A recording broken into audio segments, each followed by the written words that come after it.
All right, let me pull. Elon is here. Vivek is here. I just want to pull you guys in, see if you have any questions or comments. Well, what is the rationale given for sending vast sums of money with no accountability to Ukraine? How is it in any way defensible? What is the defense that they say that no, this is why we should not have any accounting of how the money is spent? Yeah, Elon, it's JD, and here's the basic argument. It's that we have to rush resources to Ukraine immediately, or they're liable to fall to Russian aggression. And it's all basically an argument made under the gun that unless you approve this appropriation of resources and weapons, then you will allow Russia to win. So it's a kind of moral blackmail. And, every negative story that comes out of Ukraine, every, item of corruption that David and Mike have just pointed to, these things sort of get brushed under the rug. And if you don't support this, then you want Vladimir Putin to win. And that's the moral framing here. So the other argument that you sometimes hear folks make, Elon, is that the money has been entirely well accounted for. And even some of our Senate Republican colleagues in private and meetings with Biden administration senior officials will say, well, this has been the most properly accounted for money in the history of any American conflict. It doesn't even pass the smell test, and they'll admit to you that it's a complete lie when you push them on it. But it becomes this sort of sunk cost fallacy where these guys can't admit that there is corruption. They can't admit that there's no strategy. They can't admit that this isn't going well, because if they admitted that, it would cause too much psychological harm and they'd have to cut bait. Well, what about even retroactive examination? If there's an urgency to the money, one can understand, okay, if Ukraine's going to fall apart without sending the money, then there should at least be subsequent accounting and accountability for where the funds are sent, and prosecution where there is corruption. That's where they fall back on the argument that the money's already properly accounted for. It's a bit of a logical whack-a-mole where you say, Mike and I and Josh Hawley and I have had amendments to this effect where you appoint a special investigator general because that similar figure uncovered a ton of corruption that was unknown in Afghanistan. And the argument is you need to actually embolden an independent accountant, to David's point, to go in there and look at the corruption. The response you get then is, well, you don't actually need it because the money's already properly accounted for. I think in reality what's going on is that folks appreciate that if we did have a fulsome inquiry into corruption in Ukraine, it would completely erode what little public will existed. So you're always sort of dealing with what seem to be bad faith arguments, because I think if people dealt with the truth, then the political support for this thing would evaporate. Say, Elon, this is Senator Ron Johnson. Can I just add a comment here? Sure. One of the depraved justifications for all this spending is that it's really not going over to Ukraine. It's helping build our industrial base. And so it's creating jobs in your state. And I call that a depraved justification because that's exactly what it is. In terms of accountability, I just read the book from Walter Isaacson, and I was very intrigued by your idiot index. And one of the things I pointed out to my colleagues and didn't have much of an impact, for example, the 155 millimeter shells that Russia can produce, about 4.5 million of them, we're not even up to 1 million a year, okay? They're producing those at $600 a shell, which I would say probably still is a pretty high idiot index.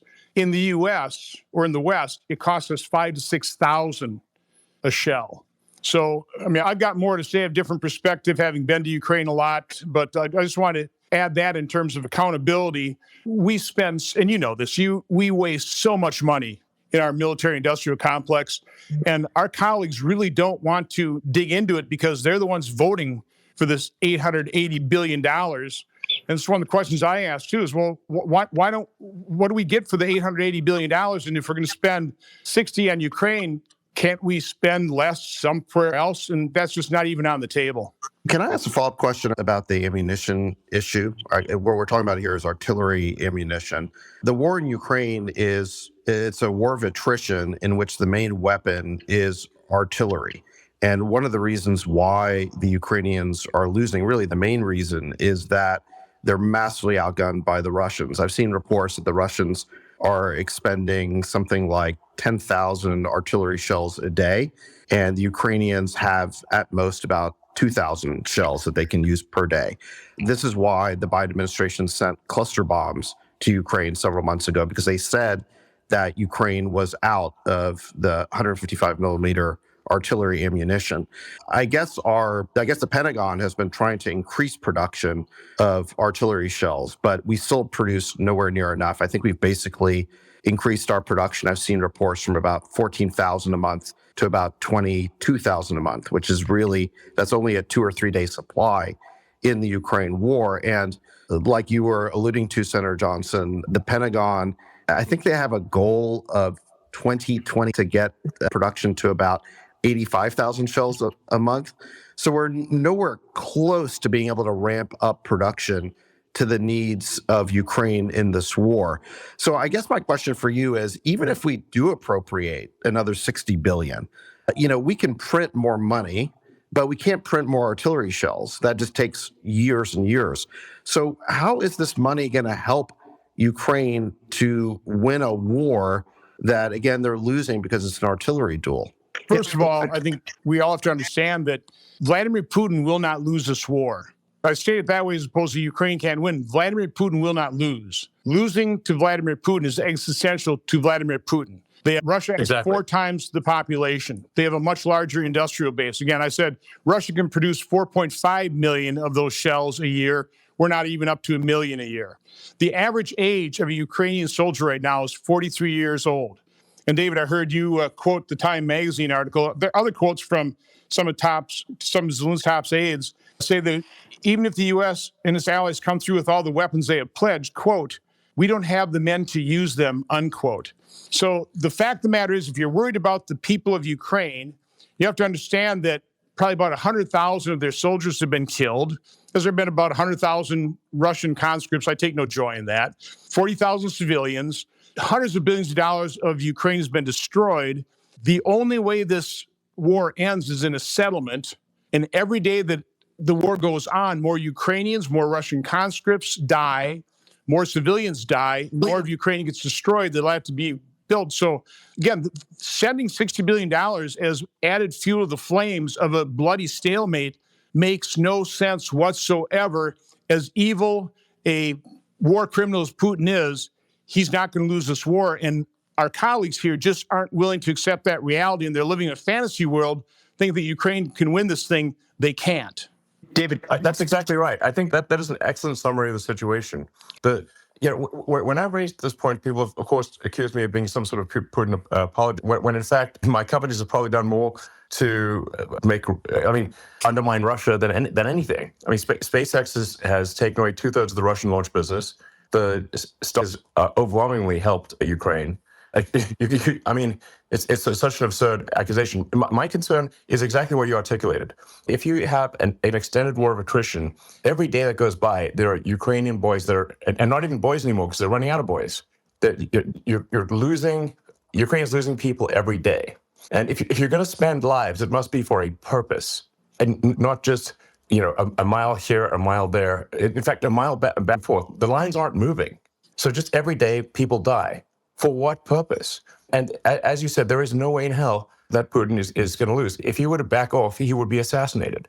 And for those who want regime change in Russia, they should think about who is the person that could take out Putin. And is that person likely to be a peacenik? Probably not. They're probably going to be even more hardcore than Putin if they took him out. So, yeah. Yes, I was just going to jump in with one point that leaves off where you landed there, which is I think there's an issue with our framing here. I think most of us here, and it is too bad because I think I publicly called and Elon did and others did. I think JD tried to get somebody in here to articulate the best view of the other side. So hopefully for as long as we go, that offer remains open. But with that being said, I think that the framing, even here amongst those of us who agree on opposing this bill, is a little too charitable, actually, right? Because I think that if there's a good number of Democrats, good number of Republicans who are in favor of more funding to Ukraine, endless funding to Ukraine, but I think those who are generally against it point to what we think of as absence of what we will get from the added investment, right? That's the argument that goes, okay, the ROI is lower than the acceptable level of return for U.S. taxpayer dollars, and what are we getting in return for the money we're putting in? I actually think that's the wrong framing. I think it is actually net negative for the United States to continue funding this war, irrespective of the financial cost. for some of the reasons Elon just laid out. First of all, if you are shooting for regime change in Russia, which I do believe is the ideological goal here, the net result you're likely to get is actually one that is far worse than Putin, who's leading Russia. Play that out.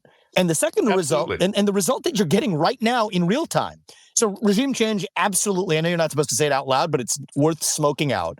That is the only ultimate stated goal of this project. So you're playing for an outcome that odds are is worse than the one you already have for the United States. But even worse is what you're seeing in the present is a daily strengthening of the military alliance between Russia and China, which when combined is the single greatest increase for the risk of World War III that we've seen in the post-World War II era, and is a risk that, by definition, then increases the risk of the continued existence of the United States should that world war actually, God forbid, transpire. And I'm not saying it's likely to happen. Any risk or any more than minuscule risk of that happening is an unacceptable risk. And we are actively increasing the risk of that worst case outcome, not just through the loss of financial dollars for ourselves, but irrespective of that financial cost, we are contributing to the increase of that risk versus a diplomatic resolution. So then the question is, and I know it's too bad we don't have somebody from the other side here, but we can ask the question of why. We can ask the same question. We could pretend this was a discussion about the border right now and have the same discussion about why do we have an open border on our southern border. And I think that there's a deliberateness to all of this, right? And if you miss, I think, the deliberate nature of this, nothing makes sense. But I think if you understand that, I think everything makes sense. The question of, David, right? Why are we contributing intentionally without accounting for known corruption?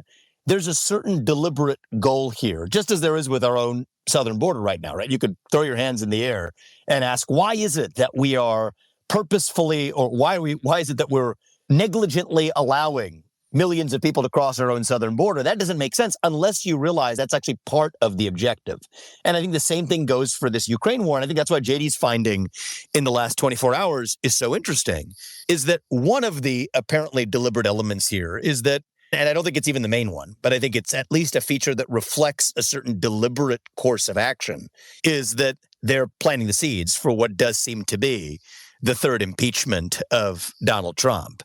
And so, I'm going to lay out what my actual position is, which probably shouldn't matter because unlike JD and Mike Lee and Ron Johnson, who were actually successful in getting elected to the positions they ran for, which I was not, perhaps my view on this should matter less, but I'm going to lay it out anyway.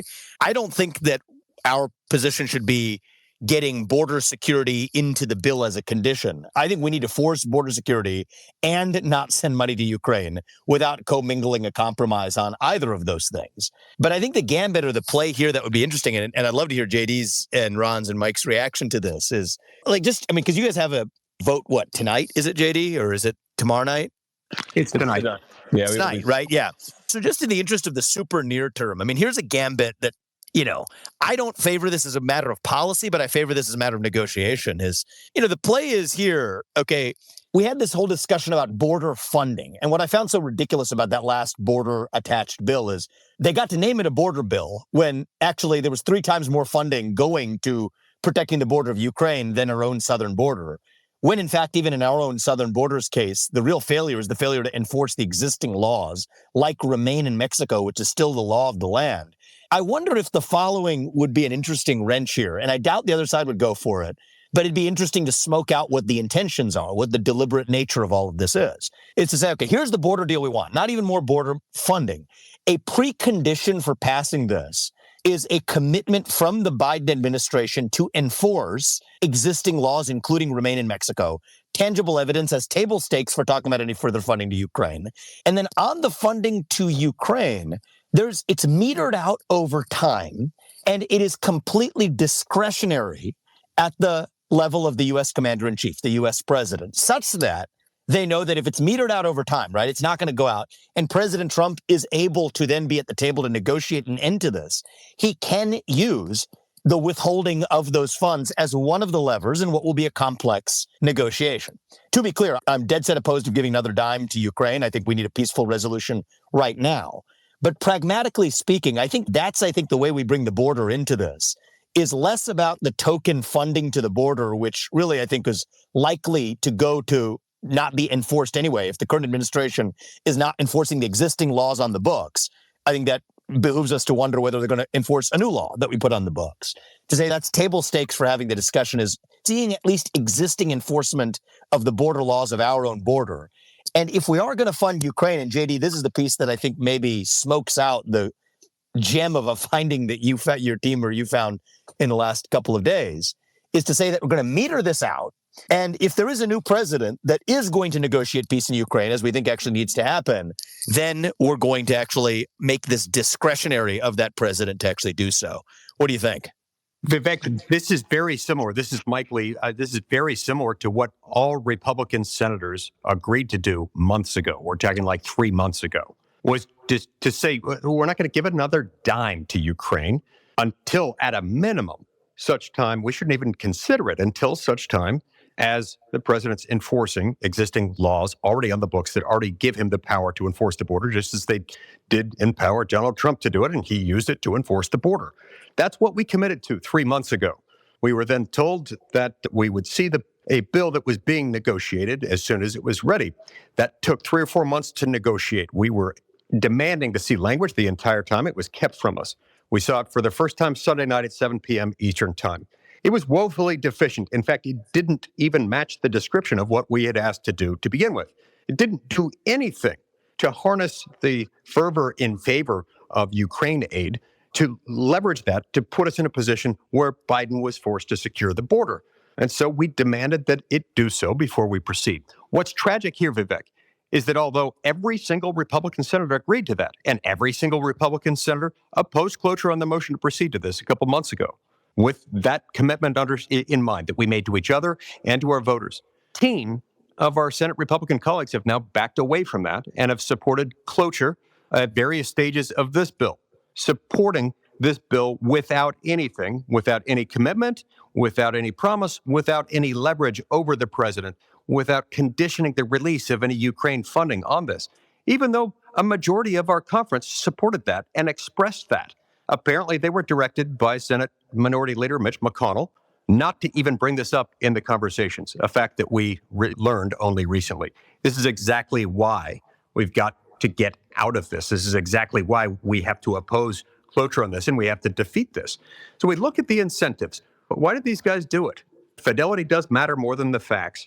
And the internal reward from committee chairs and Pentagon elites to fill the void after Afghanistan, this is fertilizer for the ego of a precious few around here. Look, we don't say no anymore, in part because we've just taken to this nasty habit of printing money like there's no tomorrow. And it's yes to the foolish and yes to the frenzied, yes to the blind. We need to reset, and not a minute too soon.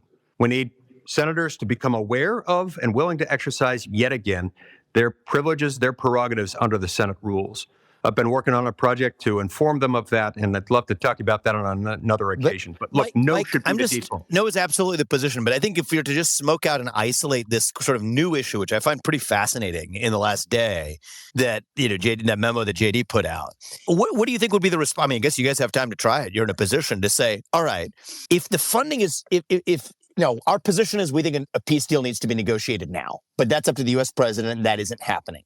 We are hopefully going to have a new U.S. president in about 11 months. All right, so that funding is sufficiently metered out, then most of it doesn't go out the door in the next 11 months. And if the next U.S. president is at the table, then at least he has the flexibility to use this as a lever.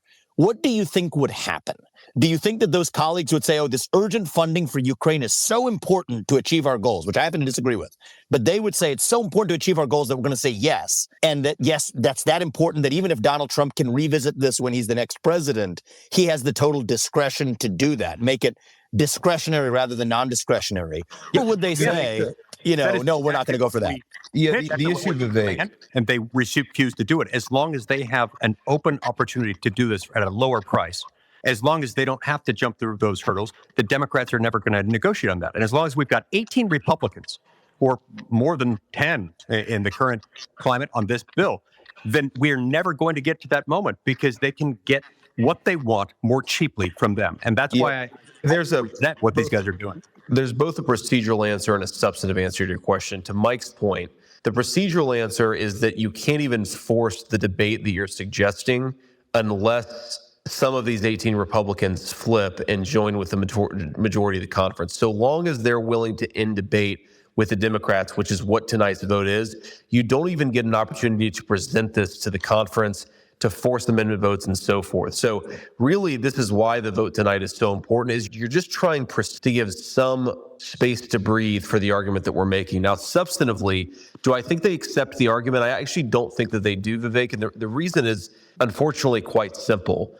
There is a subset of the Republican conference that is terrified that Donald Trump actually means what he says, and that when he is elected president in January of 2025 and takes office, he will enforce some measure of diplomacy and bring the war to a rapid close.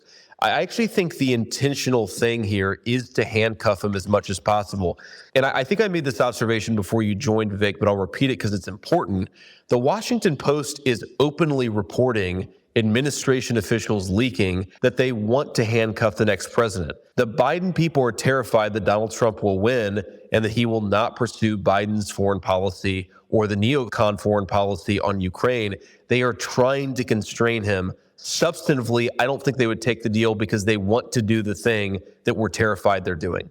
Right. And so that's why I think it's at least worth smoking that out so everybody can see it in plain sight. And you'll have to sort of publicly expose the 18 Republicans rather than doing it procedurally with, how the mechanics work in the Senate.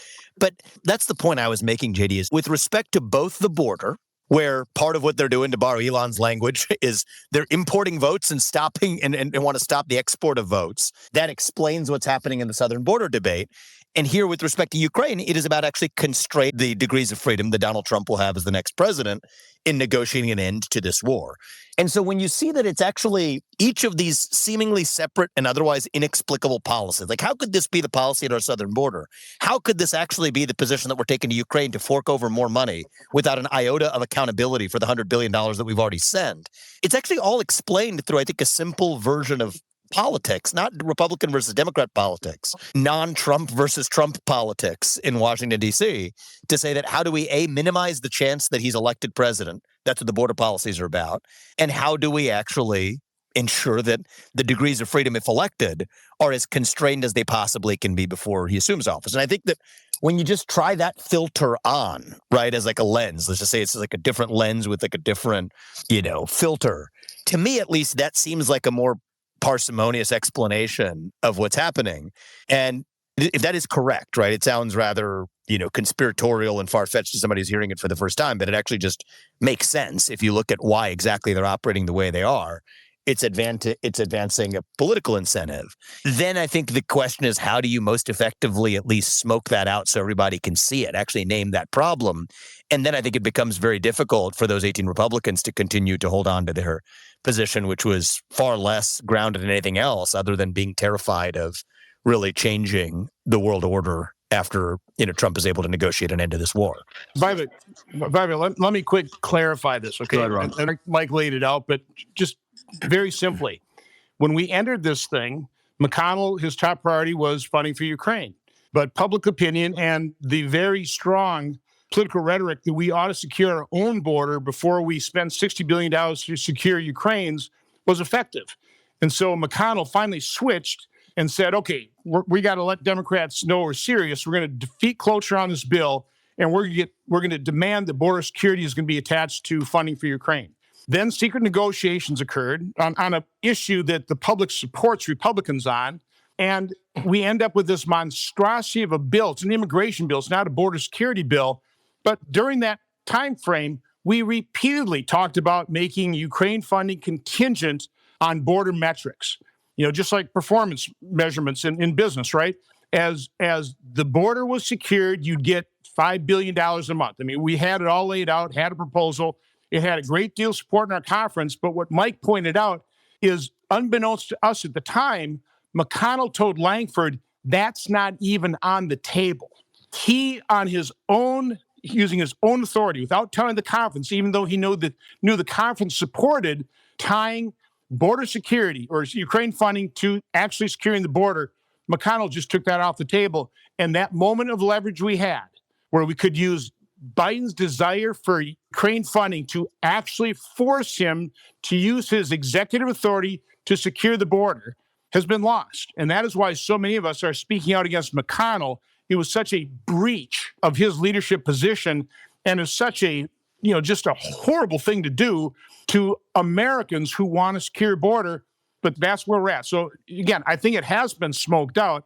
Now the action moves to the House, and I've been talking to the Speaker and to Chairman Jordan. We need the House to step up the plate and say that, no, you're not going to get any funding for Ukraine until we secure our border. They've got to stand strong. And most of the messaging now most of the public pressure has to be directed toward the House.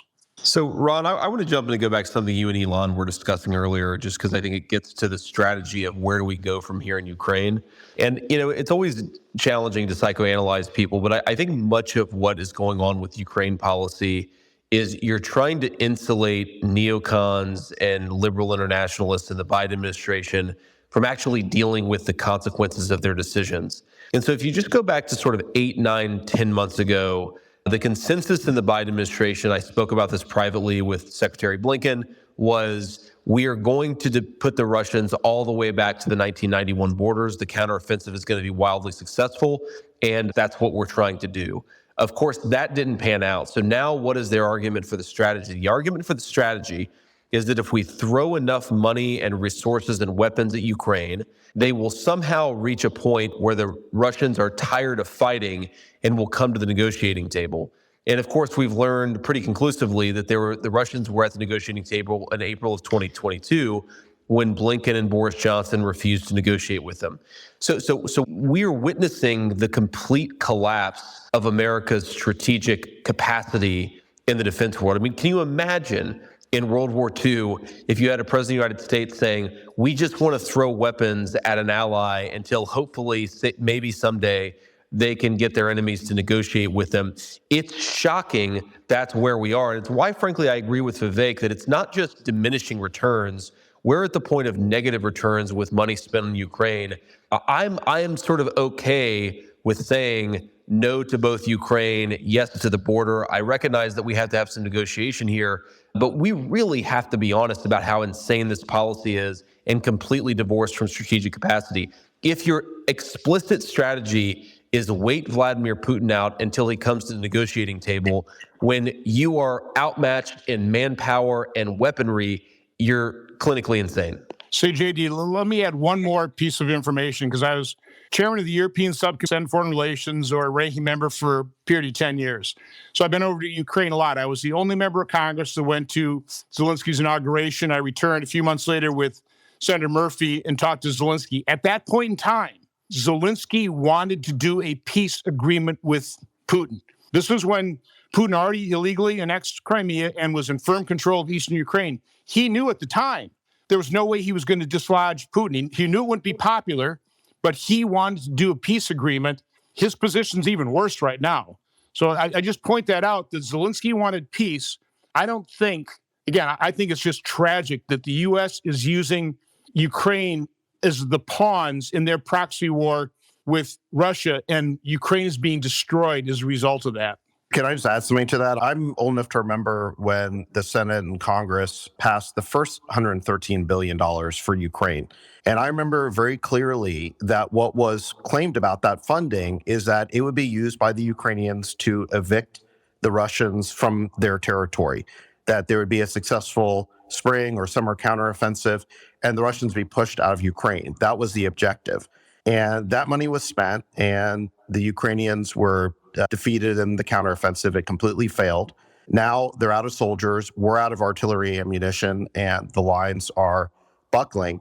And like JD said, there's no clear objective for this new $61 billion. No one is now claiming that this money will succeed in getting the Russians out of Ukraine.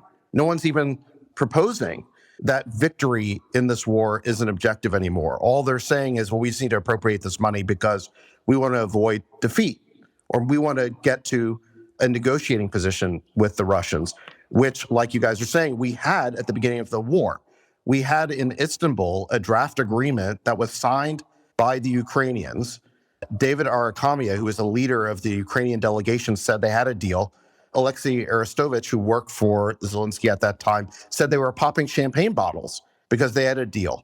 And then Boris Johnson flew into Kiev, and all of a sudden the deal fell apart. So it seems like all we're trying to do now is appropriate money to get back to the place that we already had for free at the beginning of this war, which is a negotiation with the Russians. I guess my question for all of you senators is, could we get a real investigation, like some congressional oversight, a congressional investigation of what exactly happened in that sort of March, April period at the beginning of the war, where, again, they had a draft agreement in Istanbul, and then Boris Johnson came in and the Ukrainians walked away. I mean, I would love for the Congress to be able to ask real questions of the administration in its oversight capacity, asking, what was your involvement in sabotaging that deal? Yeah, David. So obviously I support congressional oversight, but we have to be honest here about how many of our colleagues seem dead set against real oversight. And, Ron John, I'm very curious to your sort of take on this, because I've had a number of conversations with colleagues, with Department of Defense officials, and it's really weird to me how they simultaneously say, we know where all the money is going, and also we refuse to do any independent oversight. If they know all the money's going, then they might as well just accede to the independent oversight, because it would make people like me much more, at least sympathetic to the fact that we knew where our resources were going, even if I don't agree that they should be going there in the first place. But I'm just curious, Ron, why are they so resistant to this? We've tried to do it. We've tried to force amendment votes. They are dead set against oversight. I don't get it. Well, they don't want to admit they're wrong. I think an awful big push of this administration is just get Ukraine past the election. House Republicans would have to be doing the oversight. I'll use COVID as an example. Nobody wants to admit what a miserable failure our response was to COVID. Nobody wants to admit that the vaccines that they pushed on their constituents, that they did videos recommending, might have killed some of their constituents. And the same dynamic is occurring here with Ukraine. Nobody wants to admit that we completely wasted over $110 billion. So the way you don't have to admit failure is you keep pushing more money, pretending that it's a success. So again, I think it's just that basic human tendency. Nobody wants to admit they were wrong. And again, one of the ways you do it is just keep doing the same thing over and over again and hope nobody really calls you on it. Yeah, I think that's exactly right. I mean, again, no one is even proposing that victory is the objective here. No one's claiming that we're going to win the war because of the $60 billion, or that Ukraine will push the Russians out of their territory. No one is even bothering to articulate an objective here other than not losing, But again, even if we appropriate this money, the Ukrainians are losing an ammunition war. We can't produce enough to solve that problem for them in any reasonable time frame.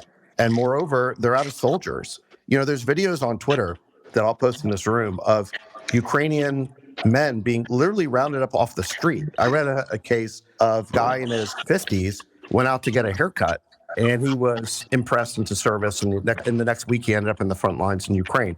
This is what's happening right now, is people are being rounded up off the streets to fight in a losing war, to keep it going for just a few more days or weeks or months, so that the people led to this point don't have to take any accountability for the failure of this policy. There's one point I would add to that makes it even worse, David. Because this bill allows an additional $7.8 billion in presidential drawdown authority to send our own weapons stockpiles over there, and it simultaneously lets the Department of Defense enter into contracts for another $13.7 billion. That's over $20 billion in weapons we're going to send over there. That $13.7 billion in new contracting authority does not require the Biden administration to prioritize our own weapons needs. Remember, we've depleted a lot of our own stockpiles to use for our own national defense in anything that might happen, that might require us to use them. So not only are these weapons, as we stand today, those weapons are probably 4 or 5 years away from being produced for us, even if we don't pass this bill. If we pass this bill, it could easily stretch years beyond that for some of these weapon systems with a really long production time. That's deeply concerning, because that directly impairs our own national security.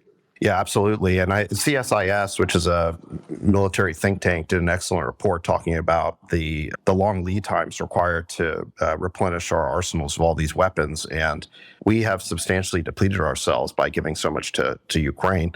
Like you said, even if the war stopped today, it would take us years to replenish all of these stockpiles. So, by continuing to give whatever little we make ourselves now, we're jeopardizing our own security and the security of other allies who we may have longstanding commitments to. David, I want to pick up on that point because I don't think people realize how extraordinarily stressed the defense industrial base is in our country. Ron talked about this a little bit, but if you look at the most critical weapon supplies for any potential conflict, whether it's in Eastern Europe or Asia, there's a lot of overlap. It's not complete, but you need things like javelins, you need Patriots, you need Tomahawks, those are the missile systems, you need 155 millimeter artillery shells. All of these systems are incredibly stressed by the Ukraine conflict, and all of them we're depleting. Even with the $61 billion worth of investments contemplated in this bill, we're all contemplating spending down those resources much faster than we can replenish them under any scenario. It's especially troubling if you start to look into the supply chain stuff. I mean, I know you guys know a lot about this, but solid rocket motors, which are one of the critical components of any of the missile systems that we use, they're under an incredible amount of stress. We cannot possibly make enough of them to support the missile systems necessary in Europe and to provide for our own contingencies if, God forbid, some conflict erupted in East Asia or somewhere else. So we're actually creating the circumstances where a war could break out in some part of the world, and we couldn't fight it because we don't make enough bullets and we don't have enough missiles. And this is particularly pertinent to the argument that Ukraine advocates make, that if we somehow give up in Ukraine, then Xi is going to march right into Taiwan. We're going to sort of promote an aggressive China by not continuing to fund Ukraine indefinitely. One of the classic formulations of foreign policy deterrence is that it's a combination of resolve and capacity. These guys are all talking about resolve, about bumping out our chest and demanding that the Chinese do this or that, and showing that we're going to be with Ukraine for the next 5 years if it takes that long, the next 10 years if it takes that long. The Chinese don't give a damn how much we thump our chest. They care about whether we have capacity, whether we have munitions and missiles and bullets that we would need. And that's where this war is such a huge drain on resources. We're, as we speak, sending the critical weapons of war to another country, knowing that we can't replenish them ourselves fast enough. It's the height of insanity. Hey, JD, let's go back to Elon's idiot index. And let me quote some figures from Musica for 2022 defense spending. So the U.S. spent $877 billion. China, $292 billion. The next 13 countries combined, $173 billion, less than the U.S. did in total. So how well are we spending that to produce a military industrial complex? How effective are we? What are we spending the money on? My final point here, too, is retrospectively going back and taking a look at all these foreign entanglements. 58,000 Americans dead in Vietnam because the domino effect, right? If you don't stop them there, they're going to take over the world. 58,000 Americans. I was just recently in Hanoi. What wonderful people. We never should have bombed Vietnam. What came of Afghanistan, of Iraq? Again, the proxy war is destroying Ukraine. This isn't for the benefit of the Ukrainian people. They are being destroyed in this process. So we as Americans, listen, we are the good guys. I have no doubt about that. But we are far from perfect. And what we don't do oversight, but we don't retrospectively take a look at what our actions actually resulted in, because we really don't want to own up to the reality of that situation. Well, and to the point about destroying Ukraine, Ron, I hate when people don't talk about unintended consequences in war. One of the unintended consequences of this conflict is 650,000 Ukrainians left at the beginning of the war. Those are largely the wealthiest people, the people who would have gotten conscripted, would have the resources and the connections to avoid it. The death toll, if you combine civilian and military deaths, is approximately 400,000, according to some estimates that I've seen. What does it do demographically to a country to be depleted of 400,000 mostly young men, to the point where you're now tapping into middle-aged men to support your manpower needs?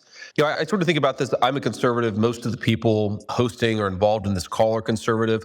What does it do to your country? What would it do to America if we took 4 million prime age men and sucked them out of America and threw them into space? It would radically transform our politics. It would radically transform our economy. It would completely decimate, a generation of young people. So just in moral terms, it's a disaster. And no one's talking about it. Everybody's acting like the Ukrainians are gung-ho to fight.